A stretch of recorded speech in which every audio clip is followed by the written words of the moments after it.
Joe Joyce is with us live. Us being Jim White, Simon Jordan and Spencer Oliver. Mr. Joyce, good afternoon to you. How are you? Yeah, very well. Pleasure to be here again. And good to see you all. Yeah, great to see Good you, to mate. see you. Joe, it was great seeing you on Saturday night at the fight. We enjoyed it thoroughly, but we want to talk you. Before we start anywhere, we're going to start with Joe Joyce, because your story is a great one.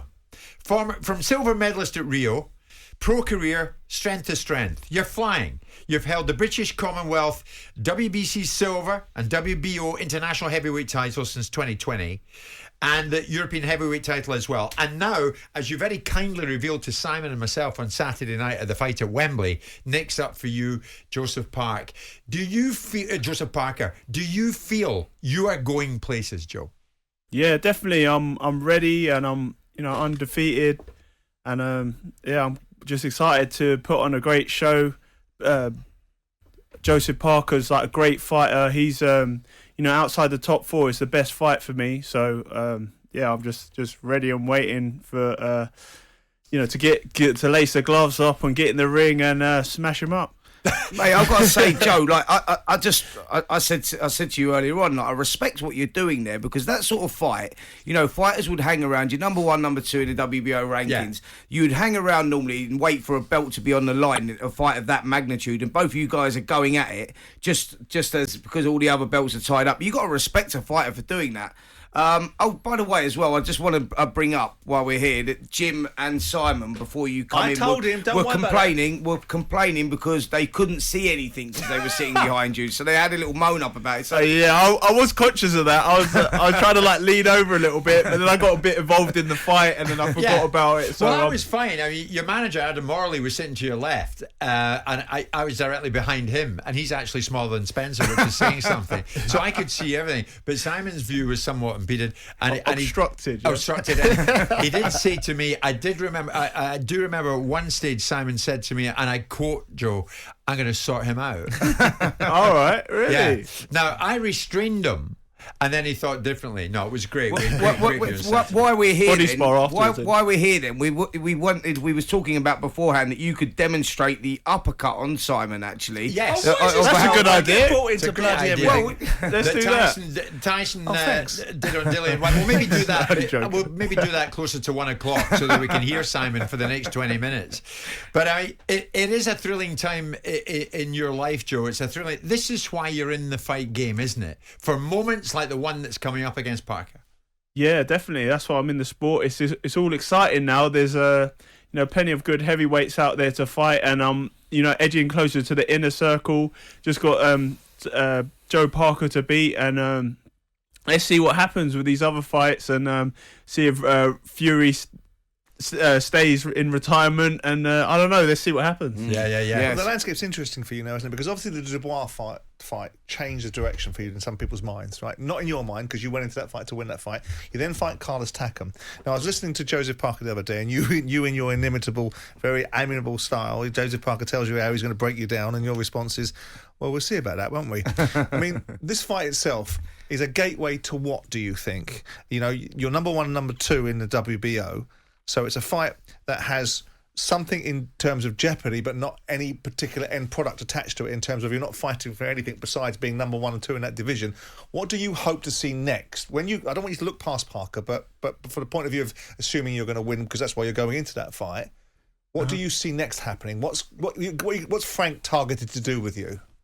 Well, because I'm number one versus number two, so that could possibly make me get elevated to champion if depending what happens with these Usyk, Joshua, etc. For the in terms of the WO, but that while these guys are tied up, it's it's a time for me to shine and be active. It's the obvious fight. It's the obvious fight. It's the obvious fight, and there's no other better fight. It's that's what I said to you. Number two and 3 versus 4 in WBC. So it's a big opportunity. Big opportunity, and all action fight. Also, if Tyson Fury is doing what he says he is going to do, which is retire, and let's just all say that we're taking at face value, their belt becomes vacant, doesn't it? Yeah, it becomes vacant. And who's number one? You say you're 3 and 4 respectively in that WBC rankings. Who's the 1 and 2 in the WBC rankings? I believe it's Deontay Wilder, is and but he's still undecided whether he's going to continue, so he might be out of the mix as well.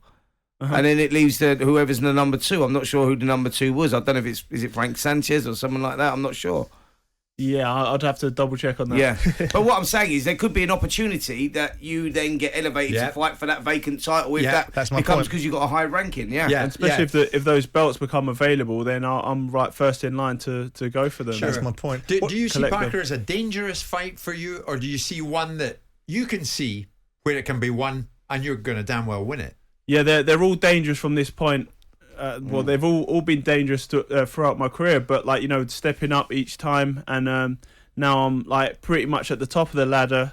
And Parker's obviously You're number 2 in the WBC. yeah. You're number 2 in the WBC. He's number 2. Which means surely, Spencer, if it. they vacate, then he beats Exactly. Parker. He gets the He's absolutely. mandatory for. Well, Yeah. he's who does he fight then? Well, who's number 1? Deontay Wilder. What, Deontay So, Wilder? so yeah. that would be Deontay Wilder. I've got to say to you, Joe, I said to Simon, and I admit this now, when we went to the fight, as you know, when you fought Daniel Dubois. And Dubois was very confident. Yeah. And by God, he's got ability. And I remember saying to Simon, I think Joe's too nice to go in against someone like Dubois. He's too nice to win this. And you promptly took Dubois apart and injured him very badly with that eye socket injury. So you make no bones about it. When you go in there, you're in there by any which way to win. Yeah, definitely. I mean, it's all nice outside of the ring. I'm pretty, respectable and like a nice person, and you can come up and talk to me. You don't have to be afraid. But like when it gets in the ring, that's when it gets serious business. And I want to win the fight by any means, and I'll find a way. I mean, it was clinical what we saw that night because you injured Dubois' eye badly, Yeah. and then can I say this? You just concentrated on battering that area of his face.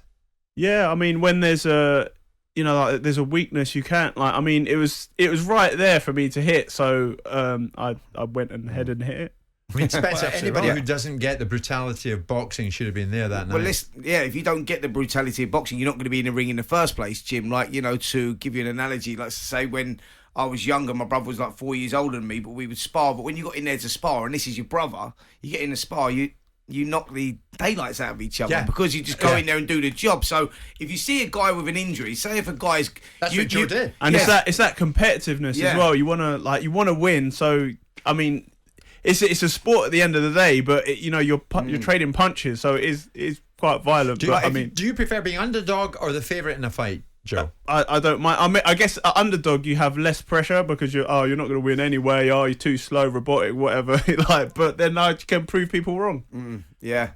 I mean, you rose to the occasion that night against Dubois. he did. I mean, Simon, it's fair to say, without blowing smoke up his backside, you were super impressed by that Yeah, I mean, performance by Joe. I told Joe I had Dubois to beat him. Yeah. And I was very surprised when Daniel Dubois ran out of ideas. He thought he was going to walk in the ring and blast Joyce out. Yeah, and well, when Joe- he realised, I mean, I know this is not the most flattering of comparisons, but I compared Joe to like Colossus out of Deadpool, and he just kept on hitting him, and he was still stood there. Well, Yeah. Joe actually outfought, because I was of that as well. I Outworked thought that him as Daniel well. Dubois Outworked had him. actually the better boxing IQ, but when the bell rang, Joe was the one that had the fight plan, and Joe was the one that slowly and systematically broke him down, and it was like Daniel was the one that ran out of ideas. yeah. So it just took Joe to another level that Joe already knew he had that in the locker. We didn't know that, but we But when found we that saw out the as third he's setting round, up. I mean, Daniel Dubois came out and hit Joe with everything. Yeah. And Joe just stood there. Yeah. And I think Yeah. that was so disheartening for him. And then, of course, he's popping away in that eye. And he's not going to change his plan. Why would he do something that has brought success, and suddenly, because he's got a bruised eye and it's looking a bit jeopardous for Daniel Dubois, he's going to keep on doing what's winning the fight. We're going to head to a break, but before we do, Joe, since that night against Dubois, what have you added to your game, to your repertoire? That's a good question. Boxing. The thing I love about boxing is you continue to improve. You continue to learn and have experience, and from that, it's elevated me into a certain position, and I'm just keeping doing what I'm doing, but then I'm refining my style even more and making sure I make less mistakes and know what to do more efficiently. What's the dream fight for you? The dream fight. If you could pick any fight, any opponent, who would it be? I reckon Tyson Fury. You could do it. He's the man right now, isn't he? And he's beatable in your eyes. Yeah, I think that'd be a great fight. 50-50 fight. Let's get on, get him out of retirement. There we go, lace up the gloves, shake hands afterwards. Jim White and Simon Jordan. Monday to Friday mornings from 10 on AM, on DAB, via the talkSPORT app and on your smart speaker. talkSPORT.